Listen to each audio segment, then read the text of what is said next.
कश्मीर के पहलगांव में जब पाकिस्तान ने हिंदुओं को चुन चुन कर उनकी पहचान की वजह से मारा था, उसी दिन ये तय हो गया था कि कुछ बड़ा होने वाला है। और अब भारत ने पाकिस्तान को ऑपरेशन सिंदूर के जरिए ऐसा जख्म दिया है जो पाकिस्तान की आने वाली नस्लें भी याद रखेंगी। हाय, दिस इज रवि खरबंदा। आज मैं आपको एक्सप्लेन करने वाला हूँ ऑपरेशन सिंदूर। 1:51 पर इंडियन आर्मी के एक ऑफिशियल ट्विटर से एक पोस्ट आया, #Pahalgam terror attack justice is served, जय हिंद। ऑपरेशन सिंदूर का ये पोस्टर देखकर हर हिंदुस्तानी का दिल भर आया होगा और सर भी गर्व से ऊंचा हुआ होगा। और इस अटैक के बाद हर हिंदुस्तानी का यही रिएक्शन रहा होगा,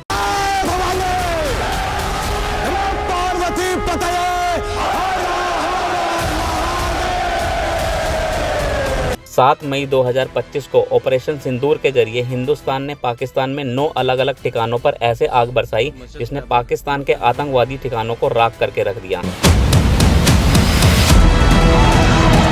भारत का ये बदला सिर्फ मिसाइलों का बदला नहीं था। ऑपरेशन सिंदूर के जरिए ये बदला हर उस विधवा के आंसुओं का बदला था जिनके मांग का सिंदूर आतंकवादियों ने मिटा दिया था। और इन 9 ठिकानों में से बहालपुर वो इलाका है जहां आतंकवादियों के ट्रेनिंग कैंप थे। 100 से ज्यादा लोगों के मारे जाने की खबर आ रही है, यानी 100 विद 72 अदर। इंडियन आर्मी का कहना है कि इनमें से कोई भी मिलिट्री ठिकाना नहीं था, यानी पाकिस्तानी आर्मी के किसी भी बेस या कैंप पर कोई हमला नहीं हुआ, बल्कि लश्कर और जैश के अड्डों पर हमला हुआ है, जिसमें से मेन नाम जो सामने आ रहे हैं वो है अहमदपुर, ईस्ट बहालपुर, कोटली और मुजफ्फराबाद। रूप से स्पष्ट किया गया था कि पाकिस्तानी सैन्य ठिकानों को निशाना नहीं बनाया गया। इसमें recruitment, indoctrination centres, training areas व लॉन्च पैड शामिल थे जो पाकिस्तान और पाक अधिकृत जम्मू कश्मीर POJK दोनों में फैले हैं। विश्वसनीय इंटेलिजेंस सूचनाओं के आधार पर हुआ ताकि आतंक गतिविधियों की रीढ़ तोड़ी जा सके। और यह खास ध्यान दिया गया कि निर्दोष नागरिकों और सिविलियन इंस्टॉलेशन को नुकसान न पहुंचे। हमले के तुरंत बाद मिनिस्ट्री ऑफ डिफेंस का भी प्रेस रिलीज आया है। और सबसे बड़ी बात, जिन लोगों को सबूत चाहिए होता है कि भारतीय सेना ने हमला किया या नहीं किया, उनके लिए भी इस बार पाकिस्तान से ही वीडियो बन कर आ रहे हैं। लाहौर एंड सियाल एयरपोर्ट को अगले 48 घंटे के लिए बंद कर दिया गया है और एक तरीके से वहां पर भी इमरजेंसी लगा दी गई है। वैसे काफ़ी सारे लोग मोदी जी से नाराज हैं। 7 मई को मॉक ड्रिल का बोलकर रात को ही मोदी जी ने पाकिस्तान को ठोक दिया। अब तो इंडिया की तरफ से भी ऑफिशियल प्रेस कॉन्फ्रेंस आ गया है, जिसमें 22 अप्रैल के दर्दनाक हमले का जिक्र करते हुए इसे इंडिया के इतिहास का सबसे कावड़ और दर्दनाक टेरर अटैक बताया गया। 22 अप्रैल 2025 को लश्कर तैयबा से संबंधित पाकिस्तानी और पाकिस्तान प्रशिक्षित आतंकवादियों ने भारत में जम्मू और कश्मीर के पहलगाम में भारतीय पर्यटकों पर बर्बरतापूर्ण हमला किया। 25 भारतीयों और 1 नेपाली नागरिक को कायरतापूर्ण मौत के घाट उतार दिया गया। इस पहलगाम अटैक के हमले को हमने इस वीडियो में एक्सप्लेन किया है, जिसका लिंक आपको डिस्क्रिप्शन बॉक्स में मिल जाएगा। इस प्रेस कॉन्फ्रेंस में विंग कमांडर व्योमिका सिंह ने 6 से 7 मई 2025 रात 1:05 से 1:30 बजे तक भारतीय सेनाओं द्वारा किए गए ऑपरेशन सिंदूर की जानकारी दी। इसमें बताया गया 22 अप्रैल पहलगाम अटैक में मारे गए लोग और उनके परिवार के लोगों के न्याय के लिए ऑपरेशन सिंदूर लॉन्च किया गया। इस कैंप में 9 टेरर कैंप को टारगेट किया गया और पूरी तरह से बर्बाद कर दिया गया। इस कार्रवाई में 9 टेररिस्ट कैंप्स को टारगेट किया गया और पूरी तरह से इसे बर्बाद किया गया। इस प्रेस कॉन्फ्रेंस में कहां और क्यों मिसाइलें गिराई गई और कैसे आतंकवादियों के ठिकानों को नष्ट किया गया विद सबूत बताया गया। सबसे पहला हमला बरनाला कैंप बिम्बर, जो LOC से 9 किलोमीटर दूर है, जो हथियार हैंडलिंग जंगल सर्वाइवल का केंद्र था। बरनाला कैंप बिम्बर ये LOC से 9 किलोमीटर दूर है। यहाँ पर हथियार हैंडलिंग, IED व जंगल सर्वाइवल का प्रशिक्षण केंद्र था। दूसरा अड्डा अब्बास कैंप कोटली, ये LOC से 13 किलोमीटर दूर है। यहाँ लश्कर तैयबा का फडाइन तैयार होता था, जिसकी कैपेसिटी 15 टेरर को ट्रेन करने की थी। अब्बास कैंप कोटली ये LOC से 13 किलोमीटर दूर है। लश्कर तैयबा का फिदाइन यहाँ तैयार होता था। इसकी कैपेसिटी 15 टेररिस्ट को ट्रेन करने की थी। इसके अलावा पाकिस्तान के अंदर camp like Sarjal camp, Sialkot, Mehmoona Joya, Markaz Taiba Muridke, Markaz Subhanallah Bahawalpur et cetera को डिस्ट्रॉय कर दिया गया। ये बदला उन आतंकवादियों के आकाओं से था जिनके सामने एक हिंदू महिला ने कहा मुझे भी मार दो, तो उसने कहा नहीं, तुझे नहीं मारेंगे, तुझे और तेरे बच्चों को छोड़ देंगे ताकि तू जाके हिंदुस्तान को बताए, मोदी जी को बताए। हम दोनों ने उससे बोला तुमने मेरे पति को मारा है, हम दोनों को भी मार दो। तो उसने मुड़कर बोला नहीं, मोदी को बता दो। ऐसे बोलकर वो गया और और लोगों को मार दिया। अब इसका जवाब भारत ने और मोदी जी ने दे दिया है। 24 मिसाइलों की गर्जना से रावलपिंडी से लेकर बहावलपुर, मुजफ्फराबाद से लेकर मीरपुर हर ठिकाना राख कर दिया गया और पाकिस्तान की धरती लाशों से भर गई है। आतंकवादियों के हर ठिकाने को मिट्टी में मिला दिया। ऑपरेशन सिंदूर 2016 की सर्जिकल स्ट्राइक और 2019 की बालाकोट स्ट्राइक से काफी बड़ा है। पाकिस्तान सर्जिकल स्ट्राइक को हमेशा नकारता रहा और बालाकोट स्ट्राइक पर कौवों का जिक्र करके मजाक उड़ाता रहा, लेकिन वही पाकिस्तान अब पूरी दुनिया के सामने अपने आप को विक्टिम दिखाने की कोशिश कर रहा है। वो डर रहा है, कांप रहा है, एक तरफ भारत से लड़ने की कोशिश कर रहा है और दूसरी तरफ पूरी दुनिया से भीख मांग रहा है कि भारत से हमें बचा लो। ऑपरेशन सिंदूर, इस नाम में ही गर्व है, इस कार्रवाई में परले है। ये नाम ऐसे ही नहीं लिया गया। ऑपरेशन सिंदूर का नाम भारत के प्रधानमंत्री मोदी और भारतीय सेना की तरफ से एक शक्तिशाली संदेश है। सिंदूर, हम सब जानते हैं, भारतीय संस्कृति में नारी के सुहाग, सम्मान और अटूट विश्वास का प्रतीक होता है।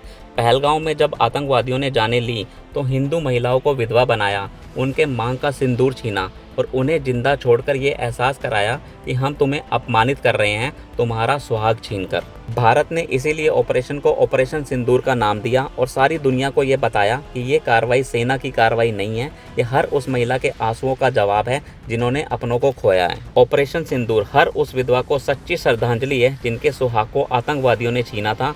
ये उन आंसुओं का जवाब है जो विधवाओं और उनके बच्चों की आंखों से बहे थे। ये नाम सारी दुनिया को बता रहा है कि भारत अपने लोगों के सम्मान और उनकी रक्षा करने के लिए कितना संवेदनशील है और कितना दृढ़ है। और ऑपरेशन सिंदूर भारत की सांस्कृतिक संवेदनशीलता और आतंकवाद के खिलाफ उसकी अटल प्रतिबद्धता का सबूत है। ऑपरेशन सिंदूर से पहले भारत का हर नागरिक सोच रहा था कि सरकार कार्रवाई क्यों नहीं कर रही। सर्जिकल स्ट्राइक 11 दिन में हो गई थी, एयर स्ट्राइक 12 दिन में हो गई थी, इस बार तो 14 से 15 दिन हो गए। लेकिन भारत सरकार ये जानती थी कि पाकिस्तान इंतजार कर रहा है, इसलिए इस बार पाकिस्तान को बेवकूफ बनाया गया, उसे मॉक ड्रिल के जंजाल में फंसाया गया। 6 मई 2025 भारत की तरफ से एक ऐलान होता है, 2044 शहरों में मॉक ड्रिल किया जाएगा। भारत ने ये संदेश दिया कि 1971 के बाद ये पहला अभ्यास होगा। भारत किसी बड़े हमले की तैयारी कर रहा है, लेकिन उस मॉक ड्रिल का मकसद पाकिस्तान को भ्रम में डालना था और पाकिस्तान इसमें फंस भी गया। पाकिस्तान ने युद्ध का संकेत मॉक ड्रिल को माना और सेना को हाई अलर्ट पे रखा। उनकी खुफिया एजेंसीज भारत के अगले कदम का अनुमान लगाने में लगी रही, लेकिन भारत ने यहीं पर तैयारी की और पूरे पाकिस्तान में आतंकवादियों के 9 अड्डों को तबाह कर दिया। ऑपरेशन सिंदूर से पहले जो मॉक ड्रिल था, भारत का वो मास्टर स्ट्रोक था जिसने पाकिस्तान को पूरी तरीके से चकमा दे दिया। अब पाकिस्तान पूरी दुनिया के सामने रो रहा है और कह रहा है कि भारत ने उसके नागरिक क्षेत्रों को निशाना बनाया। पाकिस्तान दावा कर रहा है कि हिंदुस्तान ने बच्चों को निशाना बनाया। झूठी कहानियां बना रहा है, लेकिन भारतीय सेना हर उस कहानी को बेनकाब करेगी। रक्षा मंत्रालय ने कह दिया है, हम पूरी जानकारी आपको देंगे, लेकिन बाद में। फिलहाल इतना बता दिया गया है कि हमारे पास आतंकवादी ठिकाना होने के पुख्ता सबूत थे। इन लक्ष्यों का चयन विश्वसनीय इंटेलिजेंस सूचनाओं के आधार पर हुआ। वैसे भी पाकिस्तान का प्रोपेगेंडा पूरी दुनिया के सामने कई बार बेनकाब हो चुका है। पूरी दुनिया जानती है कि पाकिस्तान वो देश है जहां हाफिज सईद को पाला जाता है, मसूद अजहर को पाला जाता है, जिसके घर में ओसामा बिन लादेन था, जिसे अमेरिका ने अंदर घुस के मारा था। तो पाकिस्तान किस मुंह से कहेगा कि हिंदुस्तान ने उसके आतंकवादी ठिकानों को निशाना नहीं बनाया। हिंदुस्तान और पाकिस्तान में अंतर है। हिंदुस्तान जब घर में घुस के मारता है तो छाती ठोक कर कहता है कि तुम्हारे यहाँ आतंकवादी अड्डे थे, लेकिन हिंदुस्तान में आतंकवादी अड्डे नहीं है। ये बात पाकिस्तान अच्छे से जानता है। यही अंतर है हिंदुस्तान और पाकिस्तान में, जो सारी दुनिया देख रही है। इसलिए अमेरिका से लेकर इजराइल तक कह रहा है कि हम लोग हिंदुस्तान के साथ खड़े हैं। वैसे पाकिस्तान के पास अभी भी 2 रास्ते हैं। बेहतर है कि वो आतंकवाद को छोड़ दे, सुधर जाए, या फिर भारत से युद्ध लड़े और इतिहास का हिस्सा बन जाए। अगर पाकिस्तान को ये लगता है कि सीमा पर फायर करके या F-16 का दिखावा करके वो हिंदुस्तान को डरा लेगा,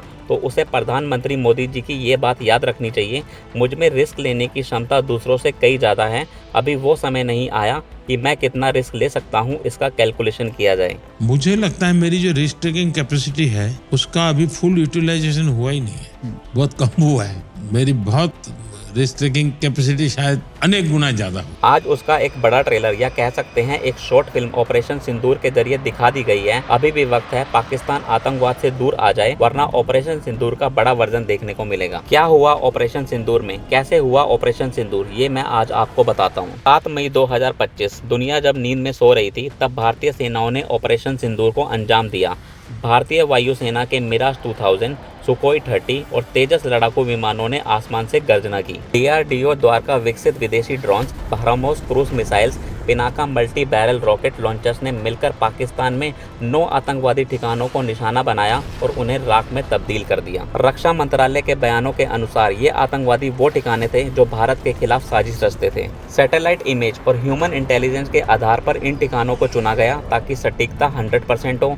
कई ठिकानों पर हमला किया गया। रावलपिंडी में भी किया गया, जहां पर लश्कर-ए-तैयबा का सबसे बड़ा ठिकाना है। यहां आतंकवादियों को पाकिस्तान हथियार देता है, विस्फोटक देता है और ड्रोन हमले की ट्रेनिंग भी देता है। रक्षा मंत्रालय का मानना है कि यहीं से पहलगाम हमले की साजिश रची गई थी और इस जगह को हिंदुस्तान ने आज मिट्टी में मिला दिया। अब देख लेते हैं इंडिया ने कैसे अपनी चाल चली। प्रेस ब्रीफिंग आने के इमीडिएटली साथ साथ embassy of India Washington DC ने एक डॉक्यूमेंट रिलीज किया जिसमें लिखा है, terrorist killed 26 civilians in Jammu and Kashmir on 22 April in brutal and heinous attack. India has credible leads कि हमने सोच समझकर पूरी जांच कराकर टेक्निकल इनपुट्स लेकर क्लियर प्रूफ किया है कि पाकिस्तान का इन्वॉल्वमेंट है।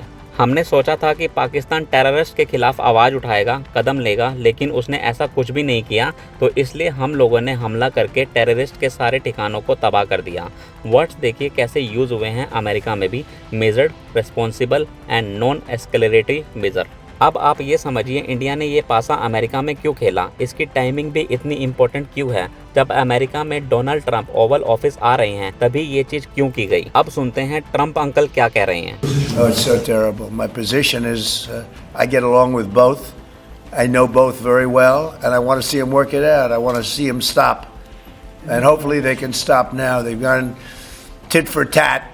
So hopefully they can stop now, but I know both. We get along with both countries very well, good relationships with both, and I want to see it stop. And if I can do anything to help, I will be there. Donald Trump को देखकर लग रहा है कि ये उनको पहले से ही मालूम था कि कुछ बड़ा होने वाला है।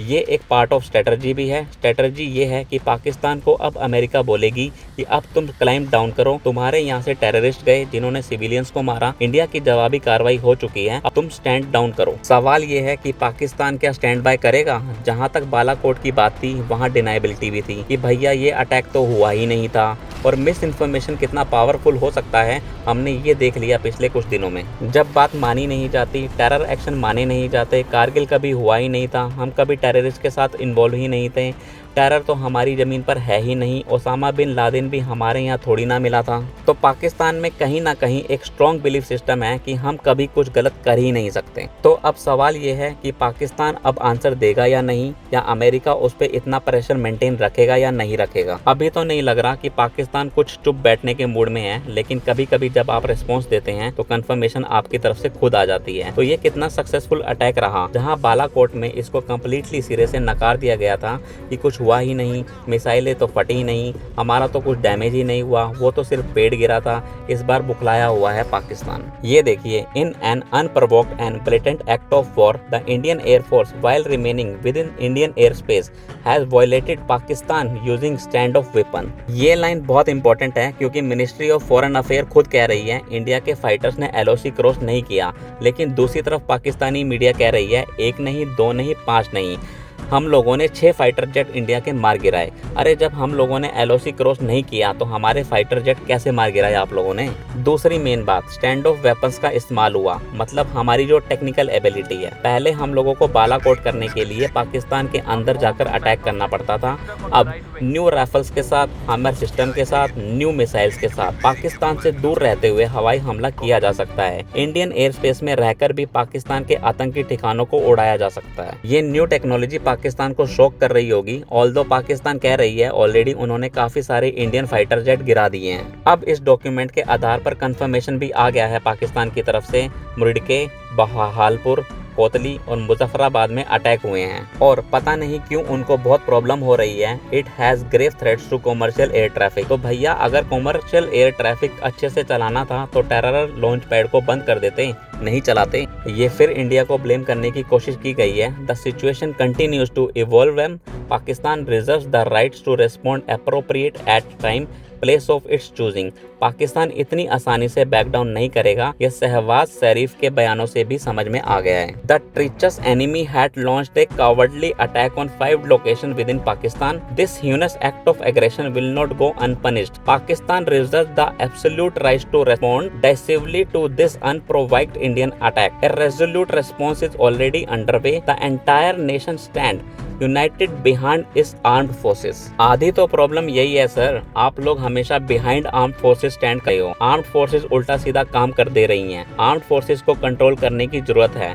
जनरल मुनीर को आप थोड़ा कंट्रोल कर लेते, उनके बिहाइंड स्टैंड कर जाते हो एंड जनरल मुनीर कुछ उल्टा सीधा कर देते हैं। अब सवाल ये है कि पाकिस्तान अब क्या करेगा। खैर देखा जाएगा जब पाकिस्तान करेगा, बट अपनी सरकार का स्टैंड लाउड एंड क्लियर है कि हर टेररिस्ट को मिट्टी में मिलाना है। अब आतंकियों की बची खुची जमीन को भी मिट्टी में मिलाने का समय आ गया है। फिलहाल ये इंडिया का फर्स्ट स्ट्राइक हुआ है। सवाल ये है कि क्या पाकिस्तान अब मैच्योरिटी की तरफ जाएगा या अपना ब्लडी नोज लेकर वापस चला जाएगा, या बोलेगा कि तुमने मेरी नाक तोड़ी है, अब मैं अपने आप को तोड़ दूंगा एंड तुम्हारे साथ लड़ाई करूंगा। ये दोनों देशों के लिए हानिकारक होगा। आपका क्या सोचना है इस ऑपरेशन सिंदूर के बारे में कमेंट करके जरूर बताइएगा।